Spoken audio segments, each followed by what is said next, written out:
Bakit apat lang ang nakalagay na presidente sa Mount Rushmore? Mga kamisteryo, ang apat na presidenteng may mukha lang doon ay sina George Washington, Thomas Jefferson, Theodore Roosevelt at Abraham Lincoln. Sa mga may hindi alam ay hindi sila magkakasunod na naging presidente. Sila lamang ang nakalagay doon noon dahil sila ay kilala sa kanilang achievements. Sinasabi mga kamisteryo na kasama dapat ang katawan ng mga ito at hindi lamang ang ulo ang nandoon. Ngunit hindi raw ito kakasya dahil ang bundok ay may limitadong espasyo lamang.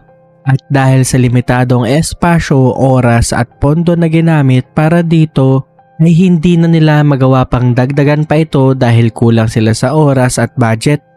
At para sa inyong kaalaman mga kamisteryo ay halos 14 years itong ginawa. Balak pa nga sana nilang idagdag si Franklin D. Roosevelt at iba pang presidente kaso hindi ito natuloy dahil sa kakulangan sa oras at budget. At ang nagdisenyo dito mga kamisteryo ay ang sculptor na si Gutzon Borglum.